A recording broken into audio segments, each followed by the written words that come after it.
Hello साथियों, आप सभी लोगों का नंदिनी आईएएस में स्वागत है। उम्मीद है आप सभी लोग स्वस्थ होंगे, आप सभी लोगों की पढ़ाई भी अच्छी चल रही होगी। दोस्तों, आज हम करने जा रहे हैं क्लास 11th एनसीईआरटी ज्योग्राफी का इकाई संख्या 6, दोस्तों, जिसका नाम है पृथ्वी पर जीवन। आपने कभी विचार किया है कि अगर पृथ्वी पर पेड़ों को हटा दिया जाए, वृक्षों को हटा दिया जाए, तो फिर हमारा जीवन कैसा होगा? जंगल, कृषि, सूर्य, ये सारे हमारे इकोसिस्टम के भाग हैं और इनसे हमारा जीवन चलता है। अगर जंगली जानवर ना रहे तो हमारा जीवन कैसा होगा? अगर हमें फसल उगना बंद हो जाए हमारी, तो हमारा जीवन कैसा होगा? वृक्ष ही ना रहे तो फिर क्या होगा? इन सारी चीज़ों को हम इस टॉपिक में समझेंगे और ये टॉपिक जानना हमारे लिए बहुत जरूरी है। और यहाँ से आपकी यूपीएससी में हर साल क्वेश्चन पूछे जाते रहे और आगे भी पूछे जाएंगे। तो दोस्तों, देर किस बात की, आइए शुरू करते हैं। तो दोस्तों, शुरू करने से पहले आप सभी लोगों का नंदिनी आईएएस में एक बार पुनः स्वागत है। और आप सभी लोगों ने अगर इस चैनल को सब्सक्राइब नहीं किया हो तो प्लीज़ कर लीजिए, अपने दोस्तों में शेयर कर दीजिए। और अगर आपके मन में कोई डाउट है तो आप हमें पूछिए। चलिए हम शुरू करते हैं। देखिए, जैसा कि हमने आपको बताया कि हमारी क्लास 11th की एनसीईआरटी लास्ट इकाई है, इकाई 6, ठीक है, जिसमें हम देखेंगे पृथ्वी पर जीवन। और इसमें क्या पढ़ना है? हमें पढ़ना है, देखिए, जैव मंडल, जिसमें हम पढ़ेंगे जैव विविधता एवं संरक्षण, बायोडाइवर्सिटी, और इसका कंजर्वेशन हम कैसे करेंगे। आखिर हम ये भी सोचेंगे, इसमें हम ये भी पढ़ेंगे कि आखिर एक चीज दूसरे पर किस तरह डिपेंड है। जो हम फसलों को जब हम यूज करते हैं, जो इसका अन्न हम खाते हैं, क्या वो भी हमारी बायोडाइवर्सिटी के अंदर आती है? हम विभिन्न प्रकार के सौंदर्य संसाधन बनाते हैं, सौंदर्य सामग्री बनाते हैं, हमारे उद्योग धंधे चलते हैं, क्या इस पर डिपेंड है? हम इन सब चीज़ों को इसमें जानेंगे। चैप्टर हमारा 14, ठीक है, जैव विविधता एवं संरक्षण। देखिए, इसको हम बड़े प्यार से पढ़ते हैं, है ना, और बड़े ध्यान से पढ़ेंगे क्योंकि इस चैप्टर में चीज़ें समझनी है और इसमें कुछ है नहीं है, ठीक है। देखिए, आप भू आकृतिक प्रक्रियाओं, विशेषकर अपक्षय और विभिन्न जलवायु क्षेत्रों में अपक्षय आदि के विषय में पहले ही पढ़ चुके हैं। ये अपक्षय क्या है? किसी भी चीज का क्षय होना। इन सारी चीजों के बारे में आप पहले पढ़ चुके हैं, ठीक है। देखिए, यदि आपको स्मरण नहीं है तो संक्षिप्त सार के लिए अध्याय 5 में चित्र 5.2 देखें। उन्होंने आपको बता दिया। अगर आपको याद भी ना रहा हो तो अगर आपको थोड़ा अपना याद रखना, अगर आपको थोड़ी मेमोरी में थोड़ा वो चीज़ लेके आनी है, तो आपको अध्याय के 5 की जो चित्र संख्या 5.2 है, आप उसे देखेंगे तो आपकी सारी चीज़ें रिकॉल हो जाएंगी, ठीक है। यह अपक्षय प्रावार वनस्पति विविधता का आधार है। किसका?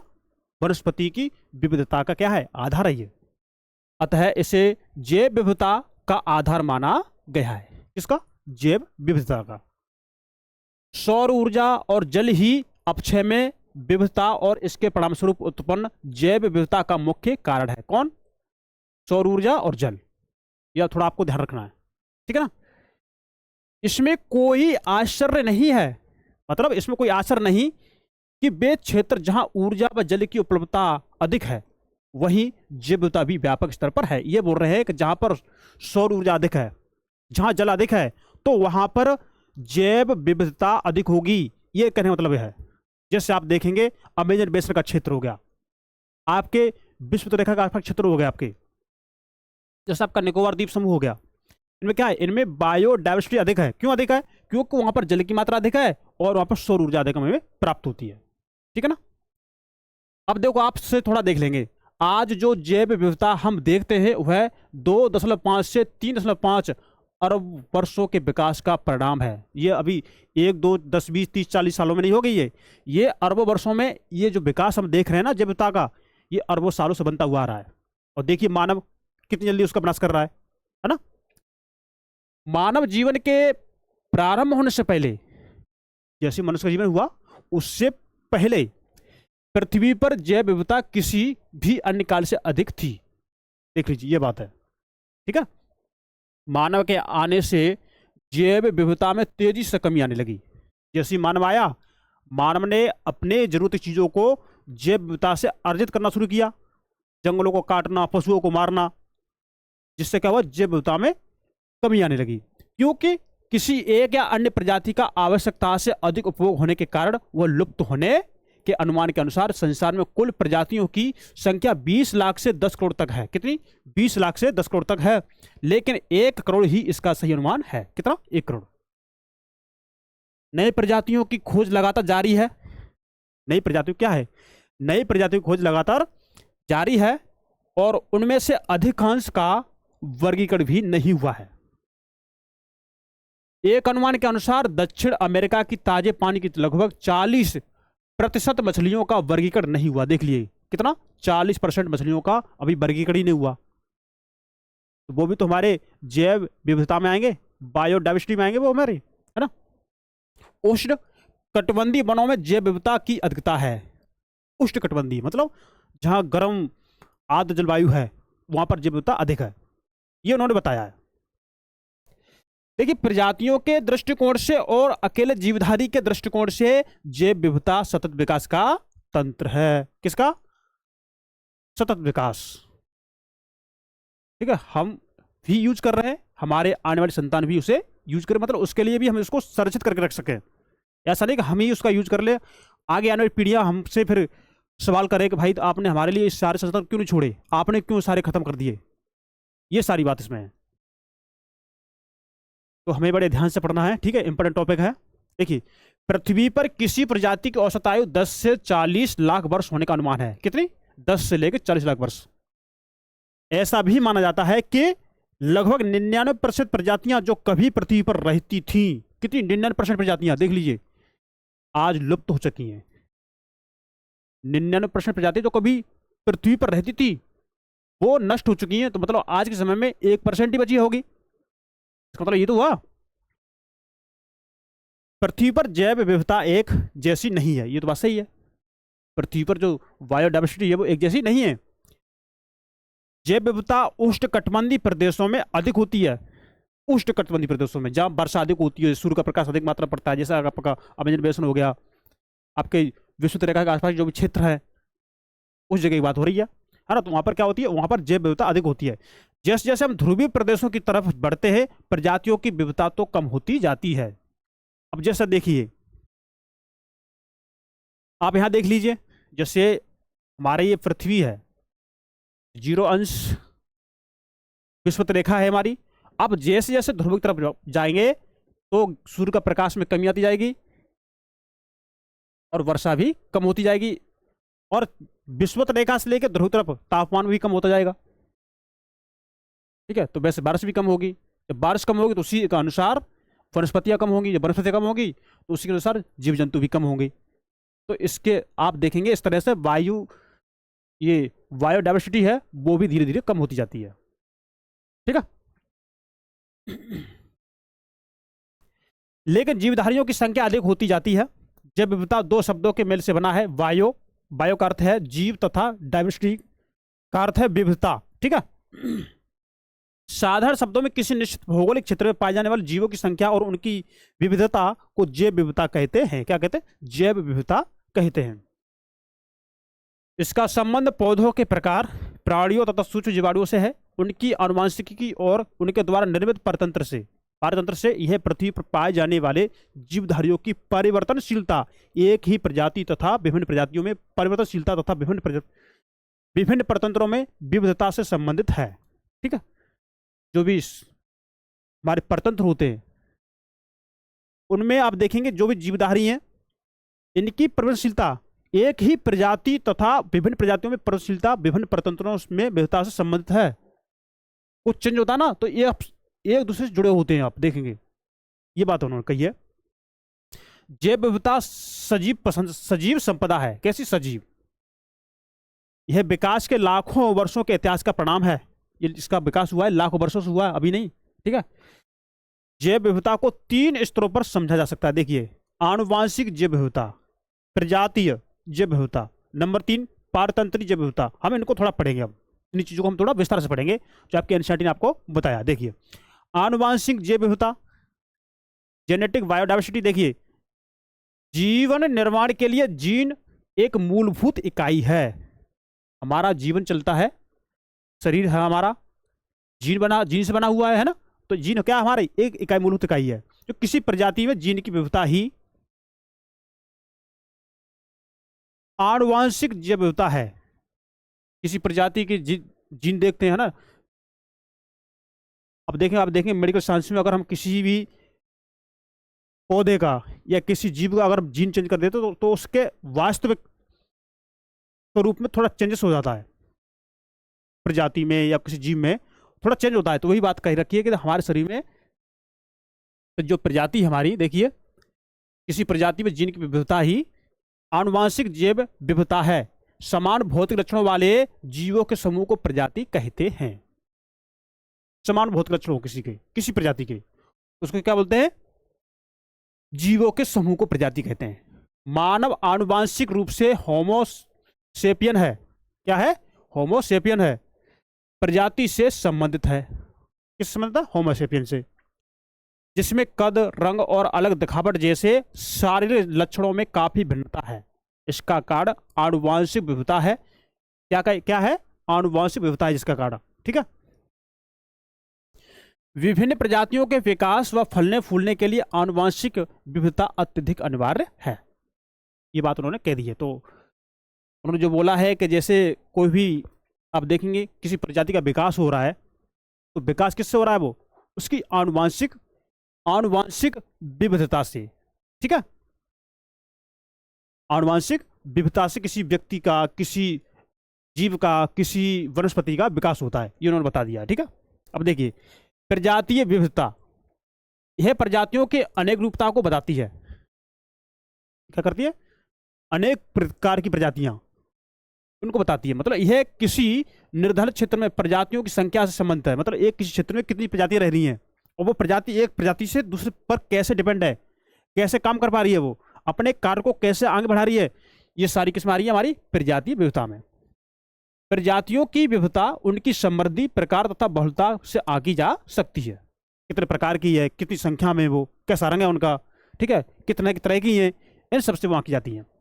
कुछ क्षेत्रों में प्रजातियों की संख्या अधिक होती है और कुछ में कम। जिन क्षेत्रों में प्रजाति विविधता अधिक होती है उन्हें विविधता के हॉट स्पॉट कहते हैं। ठीक है। जिस क्षेत्र में प्रजातियां अधिक होती हैं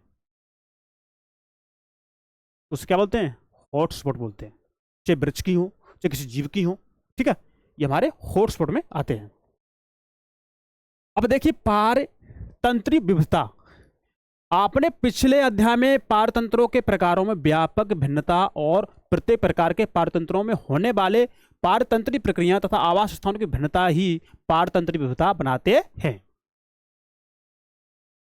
आवास में भिन्नता हो गई है ना, आवास स्थानों में भिन्नता हो गई, प्रत्येक प्रकार के पारतंत्रों में होने वाले पारतंत्री प्रक्रिया हो गई, किस तरह से आपस में डिपेंड है वो। ठीक है ना। तो पारतंत्र विविधता का परिसीमन करना मुश्किल और जटिल है, क्योंकि समुदायों और पारतंत्र की सीमा निश्चित नहीं है। कैसे नहीं? ये निश्चित नहीं है। प्रजातियों को समूह बोलते हैं हम। ठीक है, समुदायों को। अब देखिए, ये है इंदिरा गांधी नेशनल पार्क में अन्नामलाई पश्चिमी घाट। अन्नामलाई पश्चिमी घाट है कहाँ? इंदिरा गांधी नेशनल पार्क में। घास भूमि एवं उष्णकटिबंधीय 16 वन पारतंत्र विविधता का एक उदाहरण है। इसमें क्या पाया जा रहा है? घास भूमि, उष्णकटिबंधीय 16 वन, ये इसका क्या है? पारतंत्री विविधता है। कहीं किसी भी तरह की घास है, किसी भी तरह की कहीं कैसी वनस्पति है, उस क्षेत्र में आप देखेंगे जो आपका ये क्षेत्र दिखाया गया है इंदिरा गांधी नेशनल पार्क में। इसमें अन्नामलाई पश्चिमी घाट पर स्थित है ये अन्नामलाई में। तो देखिए, घास भूमि, उष्णकटिबंधीय 16 वन, इनमें पारतंत्र विविधता का एक ये उदाहरण दे रखा है। क्योंकि देखिए ये कैसे वहां पर अलग अलग है और अलग अलग होते हुए कैसे आपस में डिपेंड है। ठीक। अब इसको देखेंगे हम, जैव विविधता का महत्व, है ना। देखिए, जैव विविधता ने मानव संस्कृति के विकास में बहुत योगदान दिया है। मानव संस्कृति के विकास में क्या दिया है? बहुत योगदान दिया। और इसी प्रकार मानव समुदाय ने भी आनुवांशिक, प्रजाति व पारिस्थितिकी स्तरों पर प्राकृतिक विविधता को बनाए रखने में बड़ा योगदान दिया है। तो मनुष्य ने भी इसको बनाए रखने के लिए योगदान दिया है। कि किसी भी तरह से हमारी जो संपदा है, प्राकृतिक जो वनस्पतियां हो गई, हमारी कृषि हो गई और भी चीज़ें जिससे हमें फायदा हो रहा है, तो मनुष्य ने भी उसको कहीं ना कहीं बचाने की प्रयास किया है। ठीक है ना। जैव विविधता की पारिस्थितिकी, आर्थिक और वैज्ञानिक भूमिकाएं प्रमुख हैं। क्या? पारिस्थितिकी, इको है ना, इकोलॉजिकल, आर्थिक, इकोनॉमिक और वैज्ञानिक, साइंटिफिक, है ना, ये भूमिका प्रमुख है इसमें। अब देखिए जैव विविधता की पारिस्थितिकी भूमिका, ये क्या है देखिए। पारतंत्र में विभिन्न प्रजातियां कोई ना कोई क्रिया करती हैं। जो हमारा परतंत्र बना हुआ है, जो हमारा सिस्टम, एक इकोसिस्टम बना हुआ है, उसमें आप देखेंगे जो प्रजातियां कोई ना कोई कार्य करती रहती हैं, और उसका उस जगह पर आना किसी न किसी के उद्देश्य से होता है। ऐसा ना कोई अपने आप ऐसे आ गया, उसका कोई मतलब ही नहीं है, भैया मतलब है उसका। ठीक है। अगर आपके खेत में केचुआ पाया जा रहा है ना, तो उसका भी इंपॉर्टेंस है, क्या पता है?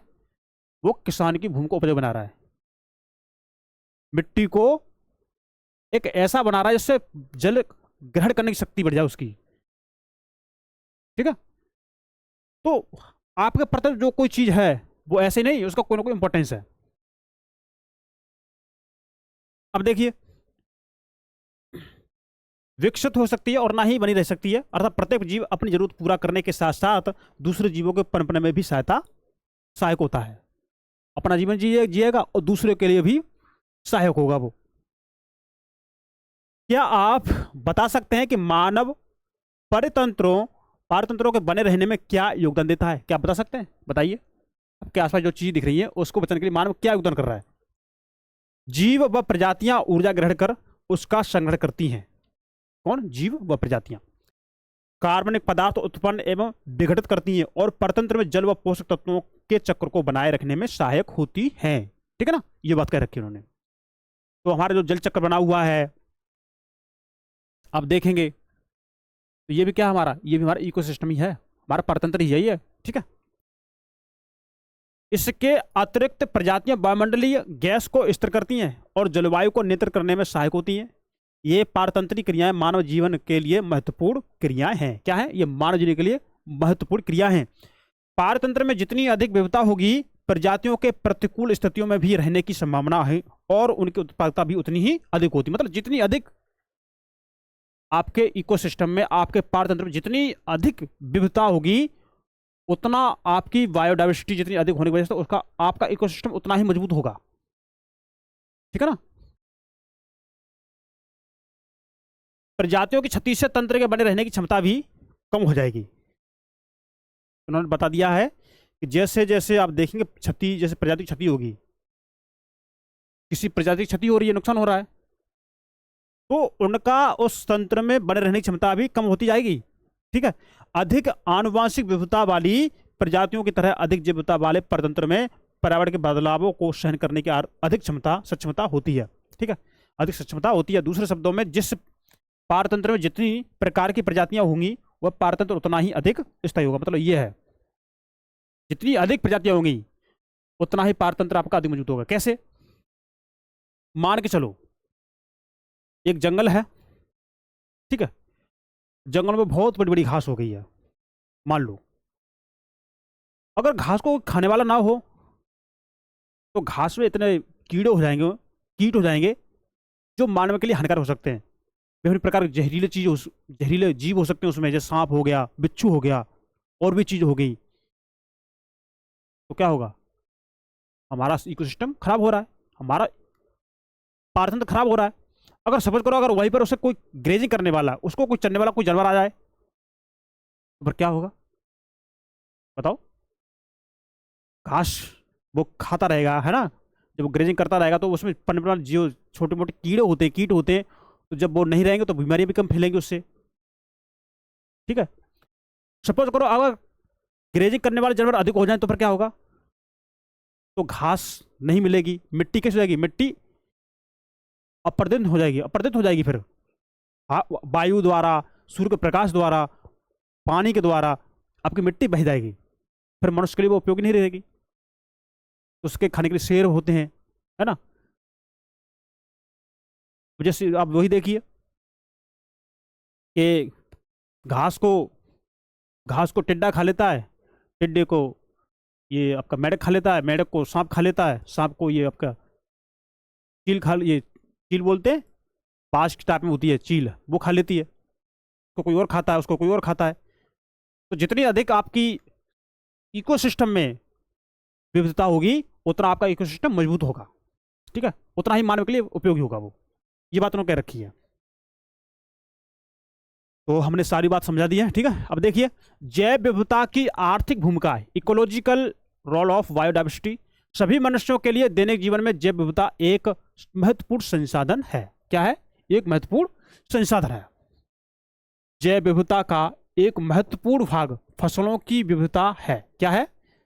फसलों की विविधता है, जिसे कृषि जैव विविधता भी कहा जाता है। जैव विविधता को संसाधनों के उन भंडारों के रूप में भी समझा जा सकता है जिनकी उपयोगिता भोज्य पदार्थ, औषधियां और सौंदर्य प्रसाधन आदि बनाने में होता है, ठीक है। तो ये भी किसमें आते हैं? ये भी हमारे जैव विविधता के अंतर्गत आते हैं, इकोसिस्टम, है ना। जैव संसाधनों की यह परिकल्पना जैव विविधता के विनाश के लिए भी उत्तरदायी होती है। इसके लिए जैव विविधता के विनाश के लिए, साथ ही यह संसाधनों के विभाजन और बंटवारे को लेकर उत्पन्न नए विवादों का भी जनक है। खाद्य फसलें, पशु, वन संसाधन, मत्स्य और दवा संसाधन आदि कुछ ऐसे प्रमुख आर्थिक महत्व के उत्पाद हैं जो मानव को जैव विविधता के फलस्वरूप उपलब्ध होते हैं, ठीक है। तो ये बात उन्होंने अपनी लिख दी यहां पर। अब देखिए जैव विविधता की वैज्ञानिक भूमिका वो क्या है, हम इसको थोड़ा जानेंगे। देखिए साइंटिफिक रोल ऑफ बायोडाइवर्सिटी। देखिए जैव विविधता इसलिए महत्वपूर्ण है, क्यों महत्वपूर्ण है? क्योंकि प्रत्येक प्रजाति हमें यह संकेत दे सकती है कि जीवन का आरंभ कैसे हुआ, ठीक है, इसको आप ध्यान रखेंगे। और यह भविष्य में कैसे विकसित होगा, जीवन कैसे चलता है, पारतंत्र जिसमें हम भी एक प्रजाति हैं उसे बना रखने में प्रत्येक प्रजाति की क्या भूमिका है, इन्हें हम जैव विविधता से समझ सकते हैं। किससे? बायोडाइवर्सिटी से। अब देखिए जैसे किसान है, किसान का एक पारतंत्र बना हुआ है। कैसे बना हुआ है? किसान ने कोई फसल उगाई, अब जो फसल उगाई है उससे अपने परिवार का पालन पोषण करेगा। उसने कोई जानवर ही पाल रखा है, जानवर के लिए चारा भी देगा वो, तो जानवर उससे दूध, घी, मक्खन, मतलब डेयरी मिल्क, डेयरी प्रोडक्ट जो होते हैं, डेयरी उत्पाद जो होते हैं, तो वो सारी चीज किसान को देगा। कौन? जानवर। और जानवर किस पर असर रहता है? किसान पर। और किसान जानवर पर। किसान जानवर किस पर असर रहता है? फसल पर। फसल किस पर असर रहता है? सूर्य के प्रकाश पर, मशीनीकरण पर, आपके कीटनाशक पर, आपके बीज पर, भूमि पर, जल पर, इस पर आपकी फसल आश्रित है। तो ये क्या है? ये आपका एक इकोसिस्टम बना हुआ है। आपकी इसमें क्या है? बायोडाइवर्सिटी है। आपकी फसल होगी, किसान हो गया, है ना, आपकी कीटनाशक होगी, ये क्या है? ये आपकी जैव विविधता होगी, ठीक। हमने आपको थोड़ा आपके कनेक्ट, मतलब आपके रिलेट से जो आपको चीजें थोड़ी समझ में आए, हमने वो आपको एग्जांपल बता दिया है।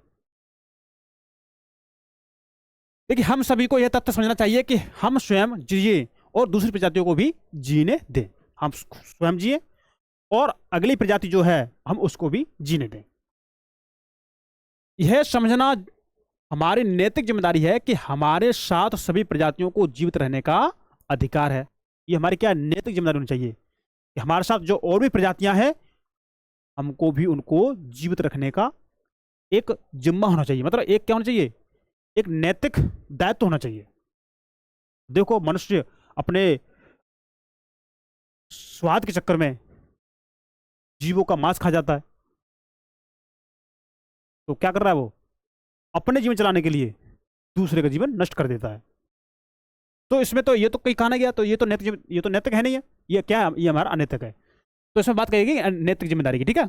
अतः कई प्रजातियों को स्वेच्छा से विलुप्त करना नैतिक रूप से गलत है। बोल दी बात उसने, देखिए अतः कई प्रजातियों को स्वेच्छा से, मतलब अपनी इच्छा से नष्ट करना, विलुप्त करना नैतिक रूप से गलत है, ठीक है। वो हमने आपको एग्जाम्पल अभी दे दिया। जैव विविधता का स्तर अन्य जीवित प्रजातियों के साथ हमारे संबंध का एक अच्छा पैमाना है। वास्तव में जैव विविधता की अवधारणा कई मानव संस्कृतियों का अभिन्न अंग है। तो देखिए कितनी प्यारी प्यारी बातें लिखी हुई है आपके इस पुस्तक में, इस पुस्तक के लास्ट अध्याय में, है ना। देखिए जैव विविधता का ह्रास, लॉस ऑफ बायोडाइवर्सिटी, पिछले कुछ दशकों से जनसंख्या वृद्धि के कारण आप देखेंगे पिछले कुछ दशकों की बात हो रही है, तब जैसे ही जनसंख्या वृद्धि में हो रही है, जैसे जनसंख्या बढ़ रही है, वैसे क्या हो रहा है, जनसंख्या वृद्धि कारण प्राकृतिक संसाधनों का उपभोग अधिक होने लगा है। जो भी आपके प्राकृतिक संसाधन है उनका उपभोग क्या हो रहा है, अधिक हो रहा है। ठीक, आगे देखते हैं।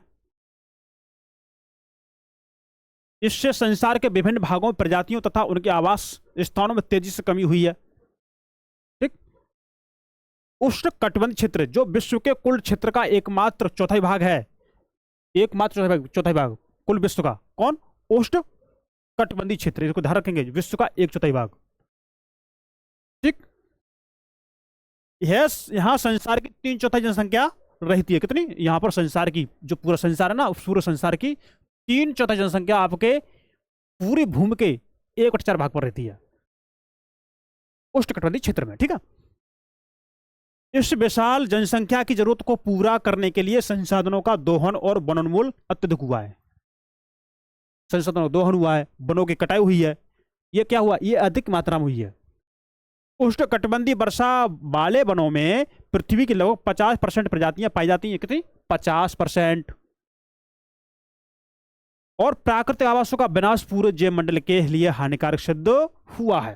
ठीक है, तो देखिए कितने बढ़िया बढ़िया बातें इसमें लिखी हुई हैं। अगर आप ध्यान से पढ़ रहे होंगे तो आपको एक एक बात इसमें समझ में आ रही होगी। ठीक, देखिए, प्राकृतिक आपदाएं जैसे भूकंप, बाढ़, ज्वालामुखी, उद्गार, दावानल, सूखा आदि पृथ्वी पर पाई जाने वाली प्राणी जात और वनस्पति जात को क्षति पहुंचाते हैं। अब देखिए, मान लो सूखा हो गया, दावानल तो जंगल की आग है ना, ज्वालामुखी, उद्गार, भूकंप, बाढ़, ये आप देखेंगे ये प्राणी मतलब जो जीव जंतु उनको और वनस्पतियों को नुकसान पहुंचाते हैं, क्षति पहुंचाते हैं, और परिणाम स्वरूप संबंधित प्रभावित क्षेत्र प्रदेशों की जैव विविधता में बदलाव आता है। जिस क्षेत्र में आ रहे हैं और इनके बाद इनका ये आपदा आने के बाद या भूकंप आने के बाद या ज्वालामुखी आने के बाद या सूखा आने के बाद या दावानल आने के बाद उस क्षेत्र की बायोडाइवर्सिटी भी चेंज हो जाती है, उसका पारतंत्र भी चेंज हो जाता है। ये बात उन्होंने कही है। कीटनाशक और अन्य प्रदूषक जैसे हाइड्रोकार्बन और विषैली भारी धातु संवेदनशील और कमजोर प्रजातियों को नष्ट कर देते हैं। जिससे क्या होती है, इससे जो कमजोर संवेदनशील जो प्रजातियां होती हैं, जो कमजोर होती हैं, उनको ये नष्ट कर देती हैं। ठीक है, आपकी ये हाइड्रोकार्बन हो गई, विषैली भारी धातु हो गई, ये उनको नष्ट कर देती हैं। जो स्थानीय आवास की मूल और जैव प्रजाति नहीं है, ठीक, लेकिन उस तंत्र में स्थापित की गई, उन्हें विदेशी प्रजातियां कहा जाता है। जो किसी परतंत्र में वहां की प्रजाति नहीं है, जैसे कोई परतंत्र है, कोई इकोसिस्टम है, अगर उस क्षेत्र में अगर हमने कोई बाहर से प्रजाति लाकर रख दी है तो वो हमारी होगी विदेशी प्रजाति, वो वहां की नहीं है, वो बाहर से लाई गई है। ये बात उन्होंने कही है।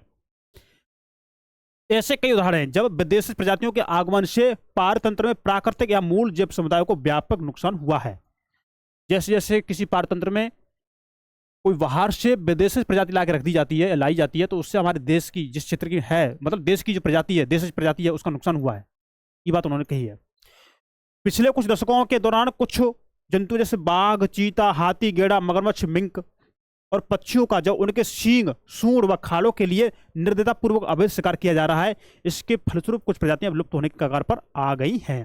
अब देखिए, आपके जैसे गेड़ा हो गया, हाथी हो गया, बाघ, चीता, मगरमच्छ, मिंक, इनके लिए क्या कर, इनका अवैध शिकार किया जा रहा है।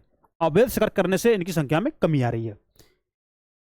प्राकृतिक संसाधनों व पर्यावरण संरक्षण की अंतर्राष्ट्रीय संस्था IUCN ने संकटापन्न पौधों व जीवों की प्रजातियों को उनके संरक्षण के उद्देश्य से 3 वर्गों में विभाजित किया गया है। अब उनका हम संरक्षण कैसे करेंगे, उन्होंने 3 वर्गों में बताया। देखिए, संकटापन्न प्रजातियां, ठीक है, एंडेंजर्ड स्पीसीज है ना, इसमें वे सभी प्रजातियां सम्मिलित हैं जिनके लुप्त हो जाने का खतरा है। क्या, ऐसी सभी प्रजातियां जिनका खतरा है, अब ये लुप्त हो जाएंगी, बचेंगी नहीं, वो हमारी संकटापन्न प्रजातियां होती हैं। International union for the conservation of the nature and natural resources, IUCN बोलते हैं। आपको एक बार IUCN के बारे में फटाक से जाकर के पढ़ना है आपको। ठीक, इंपोर्टेंट ये आपका संस्था संगठन आपका IUCN। ठीक,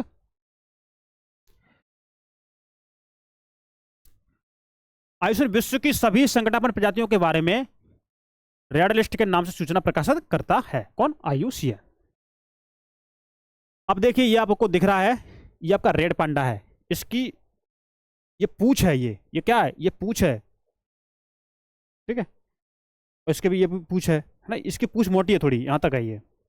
देखिए मैं आपको बता दूं, ये इसकी क्या है? ये इसकी पूंछ है, ये है ना, उस साइड आधी उस साइड आधी उस साइड, ये इसकी पूंछ है। और इसका मुंह थोड़ा बिल्ली जैसा लग रहा है। नाम इसका क्या है? Red panda. ये एक संकटापन प्रजाति है। क्या? संकटापन। अब देखिए सुभेद प्रजातियां, वल्नरेबल स्पीसीज, इसमें वे प्रजातियां सम्मिलित हैं जिन्हें यदि संरक्षित नहीं किया गया या उनके विलुप्त होने में सहयोगी कारक यदि जारी रहे तो निकट भविष्य में उनके विलुप्त होने का खतरा है। मतलब ये भविष्य में विलुप्त हो सकती हैं। तो वो हमारी कौन सी हैं? वो हमारी सुभेद प्रजातियां हैं। इनकी संख्या अत्यधिक कम होने के कारण इनका जीवित रहना सुनिश्चित नहीं है। संख्या कम है तब ये कोई पता तो नहीं जिंदा नहीं रहेंगी। अब देखिए दुर्लभ प्रजातियां, रेयर स्पीसीज, है ना। संसार में इन प्रजातियों की संख्या बहुत कम है। ये प्रजातियां कुछ ही स्थानों पर सीमित हैं या बड़े क्षेत्र में विरल रूप में बिखरी हुई हैं। अब देखिए जैव विविधता का संरक्षण। अब हम इसका संरक्षण कैसे करेंगे? देखिए मानव के अस्तित्व के लिए जैव विविधता अति आवश्यक है। अगर मानव का अस्तित्व रहेगा, अगर मानव अगर अपना अस्तित्व रखना चाहता है तो उसके लिए चाहिए जैव विविधता, वो जरूरी है। जीवन का हर रूप एक दूसरे पर इतना निर्भर है कि किसी एक प्रजाति पर संकट आने से दूसरे में असंतुलन की स्थिति पैदा हो जाती है। किसी अगर एक पर कोई संकट आ गया तो समझो उससे दूसरे को भी नुकसान होगा। ऐसे एक प्रजाति दूसरे पर आश्रित है। पर हम महसूस कहां करते हैं? करते ही नहीं है, जब करना चाहिए। यदि पौधों और प्राणियों की प्रजातियां संकटापन्न होती है तो इससे पर्यावरण में गिरावट उत्पन्न होती है। अब आप महसूस कैसे करेंगे? आपको जैसा आप पढ़ रहे हैं लिख रहे हैं तो आपको पता होगा कि हाँ ये प्रजाति हमारे लिए कैसे उपयोगी है। पढ़ लिख रहे हैं नहीं है। अब कुछ लोग होते समझते हैं फिर भी बातों को, है ना, लेकिन कुछ लोग समझते ही नहीं है। अब देखिए और अंततोगत्वा मनुष्य का अपना अस्तित्व भी खतरे में पड़ सकता है। अब आगे देखिए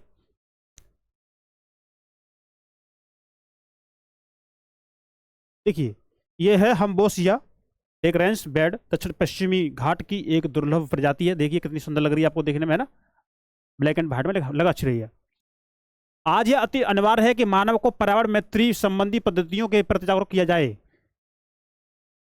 मतलब पर्यावरण के बारे में उसे बताया जाए कि देखिए हमारे लिए क्यों उपयोगी है ये, अगर ये नहीं रहा तो हम नहीं रह पाएंगे, ठीक है। तो उसके बारे में उसे जागरूक करना चाहिए। विकास की ऐसी व्यवहारिक गतिविधियां अपनाई जाएं जो दूसरे जीवों के साथ समन्वित हो और सतत पोषणीय हो। कैसी हो? सतत पोषणीय, मतलब सस्टेनेबल हो। इस तथ्य के प्रति भी जागरूकता बढ़ रही है। इसके बारे में क्या? इसके बारे में भी जागरूकता बढ़ रही है, मतलब लोगों के अंदर जागरूकता बढ़ रही है कि संरक्षण तभी संभव और दीर्घकालिक होगा जब स्थानीय समुदाय व प्रत्येक व्यक्ति की इसमें भागीदारी होगी। बाकी स्थानीय समुदाय है, प्रत्येक व्यक्ति इसमें भागीदारी हो, तभी इसकी स्थानीय समुदाय प्रत्येक व्यक्ति की इसमें भागीदारी होगी। इसके लिए स्थानीय स्तर पर संस्थागत संरचनाओं का विकास आवश्यक है। केवल प्रजातियां का संरक्षण और आवास स्थान की सुरक्षा ही अहम समस्या नहीं है, ठीक, बल्कि संरक्षण की प्रक्रिया को जारी रखना भी उतना ही जरूरी है। अब हमें संरक्षण भी तो रखना है, ऐसा तो नहीं कि ऐसे ही हम अपने आप करते रहे, है ना, तो ये भी जरूरी है। अब देखिए सन 1992 में ब्राजील के रियो डी जेनेरो में हुए जैव विविधता के सम्मेलन में लिए गए संकल्पों का भारत अन्य 155 देशों से हस्ताक्षरी है। विश्व संरक्षण कार्य योजना में जैव विविधता संरक्षण के निम्न तरीके सुझाए गए हैं। अब देखिए हम जैव विविधता का संरक्षण हम किस तरह कर सकते हैं उसके तरीके हमारे पर हमें एनसीईआरटी ने बताए हैं, जो आपको याद होने चाहिए, जो आपको समझ में आने चाहिए, ठीक है। देखिए कौन कौन से हैं। संकटापन्न प्रजातियों के संरक्षण के लिए प्रयास करने चाहिए। जो भी प्रजातियां संकट की स्थिति में हैं तो उनके संरक्षण के लिए हमें क्या करना चाहिए? प्रयास करना चाहिए, उनको बचाया जाना चाहिए, उनका हमें जो उनको मालूम पड़ रहा है कि हाँ ये कोई प्रजाति खत्म होने वाली है, खत्म हो सकती है ये, तो हमें उसका संरक्षण करना चाहिए। प्रजातियों को लुप्त होने से बचाने के लिए उचित योजनाएं व प्रबंधन अपेक्षित हैं। अब हमको कोई प्रजाति लुप्त हो रही है, हम उसको कैसे बचाएं, उसके लिए हमें योजना बनानी चाहिए, नीतियां लागू करनी चाहिए, ये बात उन्होंने कही है। खाद्यान्नों की किस्में, चारे संबंधी पौधों की किस्में, इमारती लकड़ी के पेड़, पशुधन जंतु व उनकी वन्य प्रजातियों की किस्मों को संरक्षित करना चाहिए। क्या खाते हैं वो, किस जगह पर रहना चाहते हैं, इन सभी चीजों को क्या करेंगे, अब संरक्षित करेंगे। ये आपके एनसीईआरटी ने बता दिया। नंबर 4 देखिए, प्रत्येक देश को वन्य जीवों के आवास को चिन्हित कर उनकी सुरक्षा को सुनिश्चित करना चाहिए। जो वन्य जीवों का आवास है उनको चिन्हित करिए और उनकी सुरक्षा करिए। प्रजातियों के पलने बढ़ने तथा विकसित होने के स्थान सुरक्षित व सुरक्षित हों।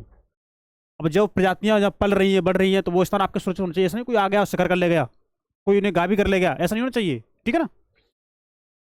वन्य जीवों व पौधों का अंतर्राष्ट्रीय व्यापार नियमों के अनुरूप हो। अब कोई पौधे होते हैं, कोई वन्य जीव का अंतर्राष्ट्रीय स्तर पर व्यापार होता है, वो अगर हो रहा है तो नियम के अनुसार हो। ऐसा नहीं कि मतलब अपने मन मर्जी कर रहे हैं, ऐसा नहीं होना चाहिए। इनके सभी क्या, इनके सभी के लिए एक नियम होने चाहिए, कानून होने चाहिए, जो आपके एनसीईआरटी ने आपको बता दिए।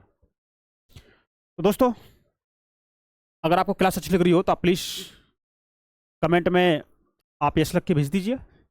और अगर आपने हमारे नंदिनी आईएएस के यूट्यूब चैनल को अगर सब्सक्राइब नहीं किया, प्लीज़ कर लीजिए, अभी कर लीजिए ना। और इसे अपने दोस्तों जरूर शेयर करें। और जो आप यूपीएससी तैयारी कर रहे हैं, आप स्टेट पीसी तैयारी कर रहे हैं, आपके कोई साथी सहयोगी जो तैयारी कर रहे हैं, आप उनको ये क्लास रेफर करिए। और कोई क्लास 11th पढ़ रहा है, आप उसे ये क्लास दीजिए, उनका फायदा होगा, ठीक है ना। देखिए, भारत सरकार ने प्राकृतिक सीमाओं के भीतर विभिन्न प्रकार की प्रजातियों को बचाने, संरक्षण करने और विस्तार करने के लिए वन्य जीव सुरक्षा अधिनियम 1972 पारित किया है, जिसके अंतर्गत नेशनल पार्क, पशु विहार स्थापित किए गए हैं तथा जीवमंडल आरक्षित क्षेत्र घोषित किए गए हैं। इन संरक्षित क्षेत्रों का विस्तार पूर्वक वर्णन भारत भौतिक पर्यावरण पुस्तक में किया गया है, जो एनसीईआरटी 2006 की पुस्तक उसमें किया गया है, ठीक है ना।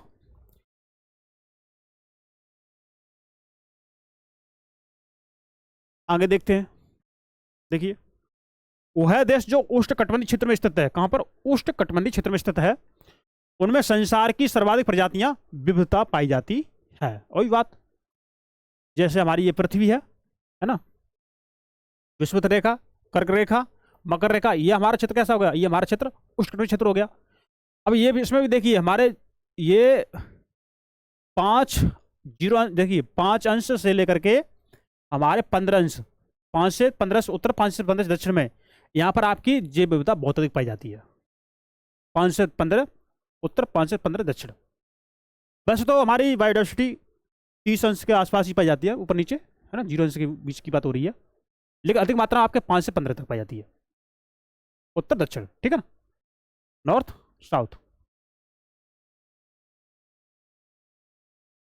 उन्हें महाविविधता केंद्र कहा जाता है। इन देशों की संख्या 12 है और उनके नाम है, जैसे मैक्सिको हो गया, कोलंबिया हो गया, इक्वेडोर हो गया, है ना, Peru, Brazil, democratic Republic of Congo, Madagascar, चीन, भारत, मलेशिया, इंडोनेशिया और ऑस्ट्रेलिया इन देशों में समृद्ध महाविविधता के केंद्र स्थित हैं। मतलब वही है कि ये उन्होंने बात कर रखी है 30 अंश उत्तर से लेकर 30 अंश दक्षिण के बीच की बात, ठीक है ना, 30 है, 30।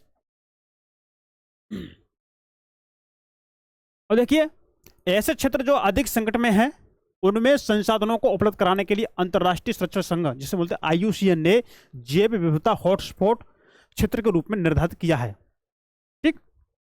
मतलब जो संसाधन जो आप देखेंगे, ऐसे क्षेत्र जो अधिक संकट में के क्षेत्र के अंतर्गत आ रहे हैं, उनमें संसाधनों को उपलब्ध कराने के लिए अंतर्राष्ट्रीय संरक्षण संघ IUCN ने जैव विविधता हॉटस्पॉट क्षेत्र के रूप में निर्धारित किया। भैया, हमें इस क्षेत्र में इन जानवरों को, इन प्रजातियों को, इन पशुओं को बचाने के लिए हमें इनके लिए संसाधन उपलब्ध कराने हैं। तो वो क्षेत्रों को इस IUCN ने उनको हॉटस्पॉट के क्षेत्र में संरक्षित कर दिया है, नाम दे दिया, ठीक है।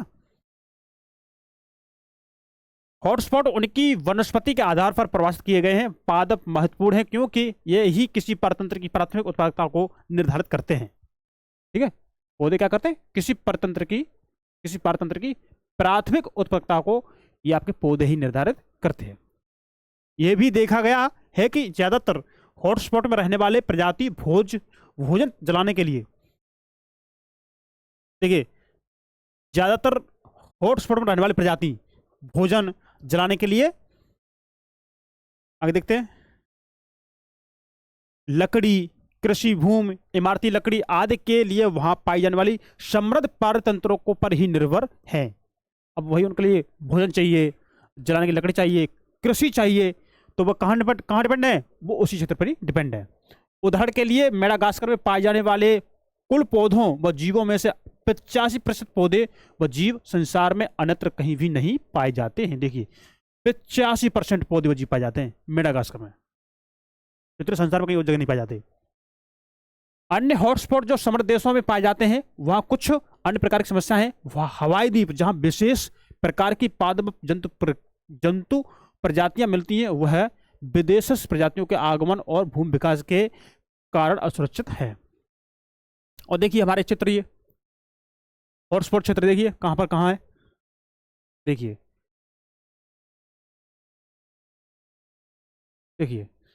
ये भारत का पश्चिमी घाट, ये आपका हॉटस्पॉट क्षेत्र है। श्रीलंका है ना, इंडोनेशिया आपका ये रहा, उत्तरी बोर्निया ये रहा है ना, प्रायद्वीपीय मलेशिया ये रहा, पूर्वी हिमालय ये आपका क्या है, हॉटस्पॉट क्षेत्र है।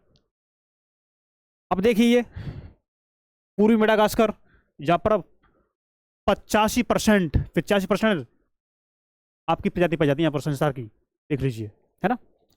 ऊपरी गिनी ये रहा है ना, पूर्वी चा पर्वत तंजानिया ये रहा, देखिए सेंट्रल अमेरिका के निम्न भूमि ये रही आपकी, सेंट्रल अमेरिका के उच्च भूमि ये रही है ना।